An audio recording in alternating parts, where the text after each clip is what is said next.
101.1 FM KFUG Crescent City. I'll light the fire. You place the flowers in the vase that you bought today. You are listening to New Culture Radio. I'm your host, Dan Schultz. This week I'm happy to have Gerald Celente, one of my favorites. Gerald, let me introduce him quickly if you don't know who he is. He has been on CNN, the Oprah Winfrey Show, the Today Show, the Good Morning America Show, CBS Morning News, Glenn Beck, Alex Jones, Coast to Coast, you name it. You've been out there. He is an analyst, expert, futurist, keynote speaker, business consultant, and author who has been documented to make the most accurate, timely, and comprehensive forecasts.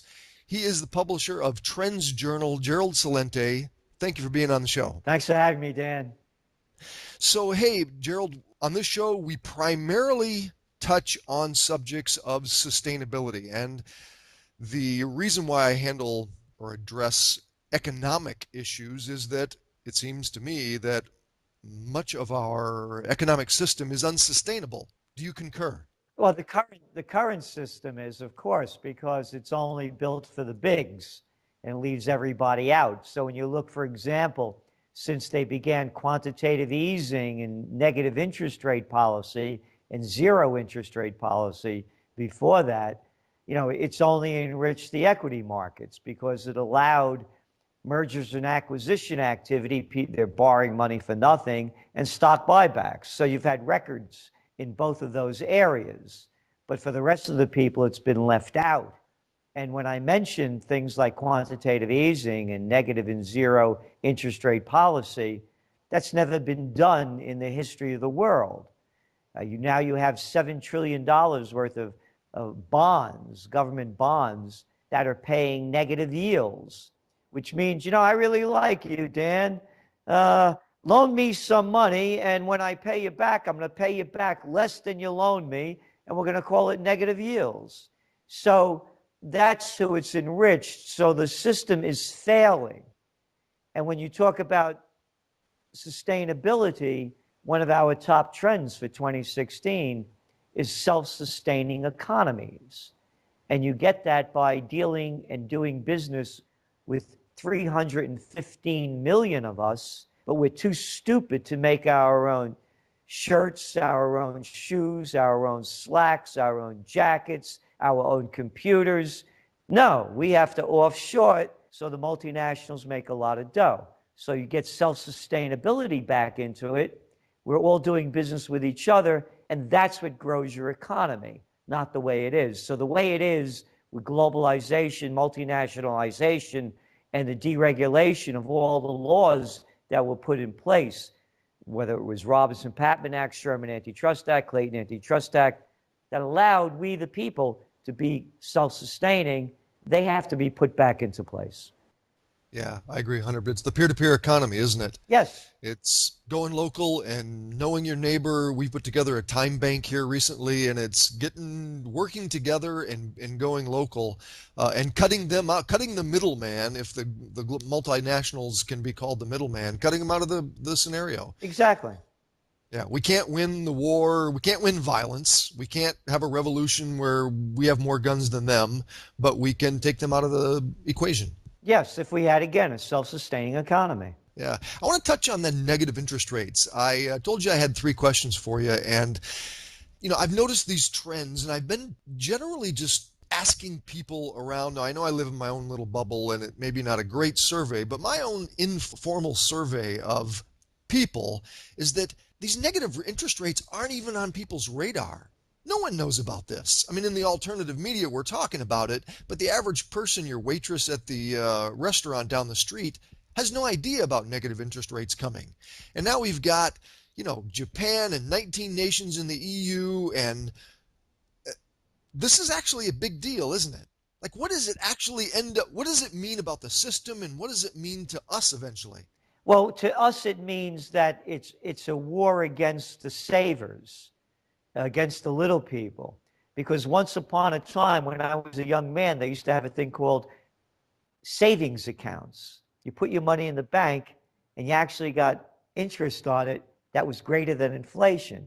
And people used to retire on that. But those days are gone. So this is a war against savers. It's against the little people because we have nowhere to put our money if we have any extra dough. So what they want you to do is invest it into their casino, the gambling casino called the equity markets. The negative interest rates allows, again, the merger and acquisition and stock buybacks because they're borrowing money for nothing. However, it's not working now. A couple of weeks ago, January 29th actually, Japan instituted their round of negative interest rates. Since then, the Nikkei has taken a hit, the stock market. Now it's bouncing back a little bit, but only after manipulation. It's hurting banks because banks actually need higher interest rates so they can loan money back and at a higher rate if the negative interest rates is cutting their profit margins. So now let's go back to last week. You had the G20 meeting over there in Shanghai in China. The day they met, the Shanghai index dropped 6.5%. This is as they're meeting in Shanghai. So what I'm saying is they can't keep this thing going even with these scams. That's all negative interest rates are. It's another desperate scam by the central banks to try to prop up the failing equity markets because that's all they care about.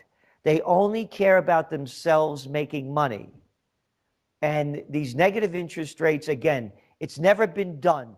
There's never been in the history of the world, part one or part two, there's never been such thing as a negative bond yield or a negative interest rates. They're making this crap up. Period, paragraph, criminal banksters.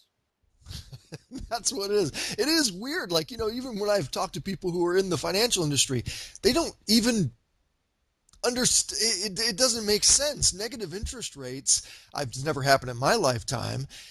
It's never happened Ever. Never, ever happened. Not only your lifetime, in the lifetime of recorded history. And then you have this absolute manipulation of the entire system from gold to stocks and buybacks, and it almost doesn't make sense. I mean, the rules of capitalism or economics almost don't apply, and I'm wondering even how long can they keep it afloat if it's actually a fake system? Again, they keep propping it up. I would have thought it would have collapsed in 2010. I had no idea they'd come out with zero interest rate policy or quantitative easing. So they make up new games. And the negative interest rate is a new game they're trying to play. They may come up with another. They're talking about more stimulus again. Matter of fact, China just announced last week more stimulus this past Friday. So we're looking at them trying to do anything that they can. And now you're also hearing in the United States that they're not going to raise interest rates again. That's the word on the street. So they're going to keep trying to do it. When it's going to collapse, I don't know. I was wrong because I don't know the schemes undreamed of. They're making up new stuff. And again, you mentioned about capitalism. This is not capitalism. It's fascism. It's called the merger of state and corporate powers. 4 words killed capitalism.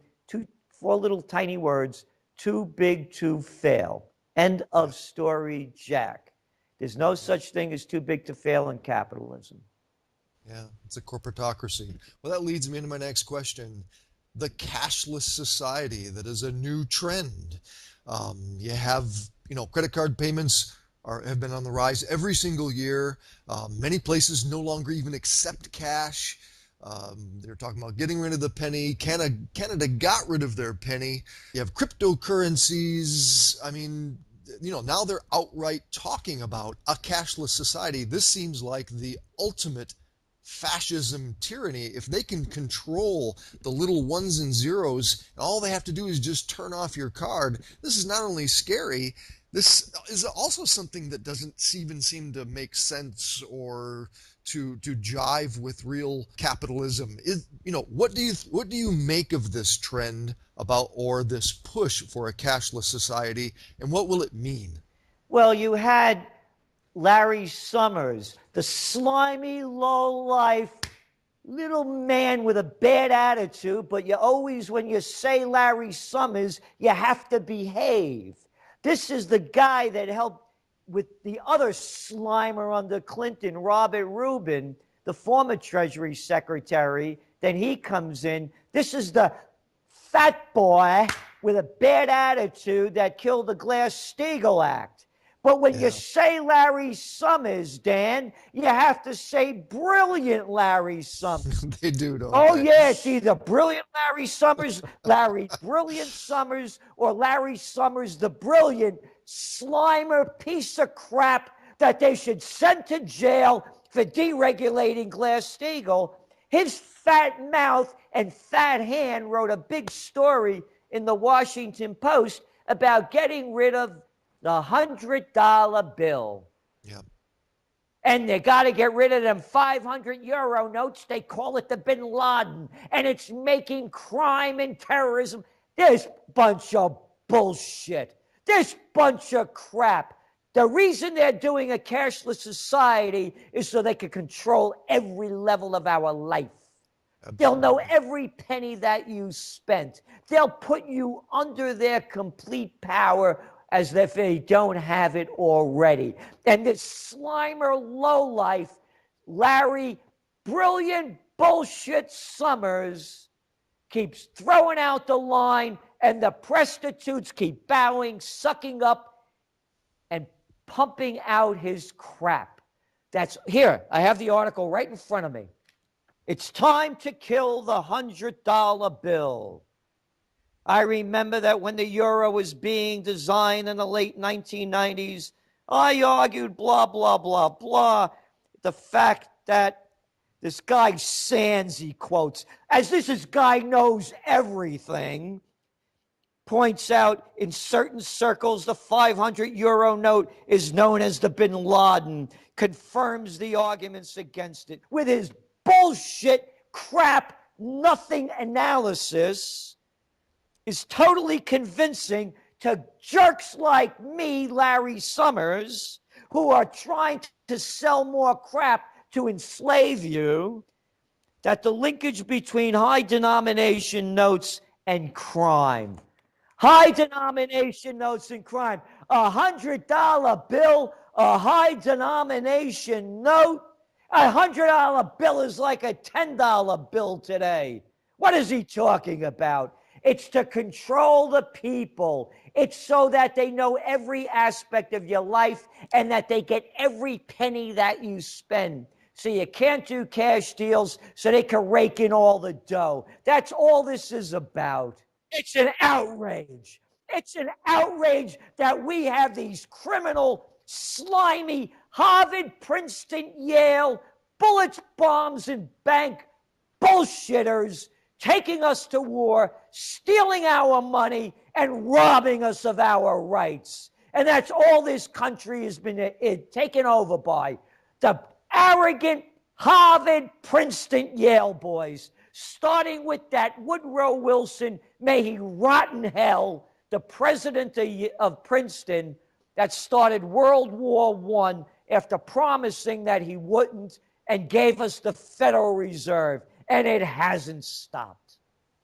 Starting with the Rockefellers and Rothschilds. I'm saying this whole club. Over in England, it's the Oxford guys and the other ones, and here it's them. So people better wake up.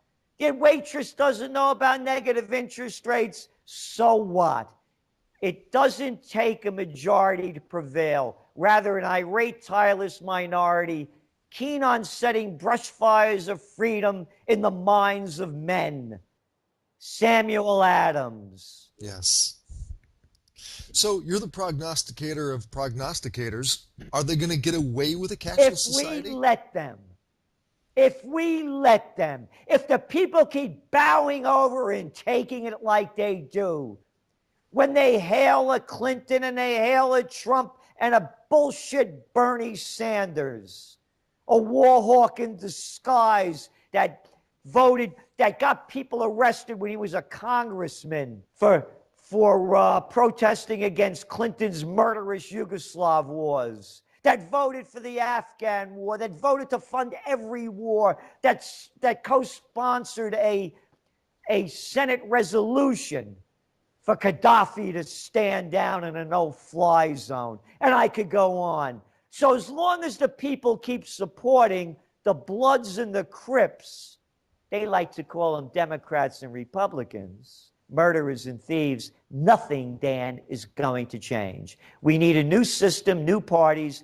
Nothing will change with the criminal operations in charge. And this Trump, he's shooting off his mouth about, well, you know, Gaddafi was better with Gaddafi. Yeah, go to YouTube, put him up there. When it was happening, he's shooting off his ignorant fat mouth saying about Gaddafi's machine gunning people like animals, killing thousands of them. We got to go in there. And then when he comes out on the stump, he lies. One liar after another. Little Cruz, Marco Rubio, little boys of nothing. And the murderous Clinton. So nothing's going to change until we change the system. Period, paragraph, end of story. And yet you've predicted that Hitler is going to win, yes? At this point, but we qualified it when we wrote the article that if she can survive the cash for payoff scandals, that could be the bring down. Because the money that's gone into the Clinton Foundation when she was Secretary of State from Saudi Arabia, of many, many different countries, they call it contributions. Other people call it bribes and payoffs. Yeah, sure. So if she could survive that, yes, we see her winning. But again, now with this Trump, when we wrote that article, by the way, the cover of the Trends Journal, I have it right here. This is April 2015, before Trump got into the race. The presidential reality show, Liars, Cowards, Freaks, and Fools. So Trump is the wild card.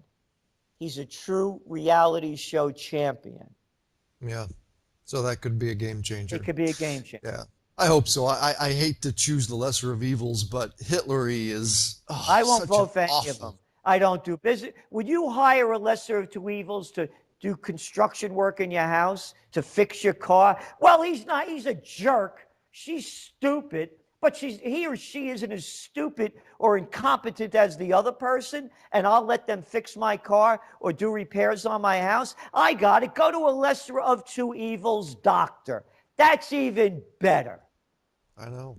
I voted one time in my life, Gerald, and that was for, embarrassed to say, Obama, because he promised us, Gerald. We knew it was BS. The last time I voted for a president was Ralph Nader. I thought that he was so adamant. He was going to get us out of all these wars. And again, we're in the business. We wrote about him being a fraud from the beginning. There's a saying we used to have as a kid in the Bronx: bullshit has its own sound. Well, it was my last hope, and it was probably my last ever chance to actually vote. But no, that's not true. We could have something new. Yeah, maybe. I still think it's a grassroots, that we change it from the inside. Or I think that when the system collapses, maybe when it collapses, we can pick up. No, you have to change it now. It's changing in other countries. We can do it too. Last thing on the list, trade treaties.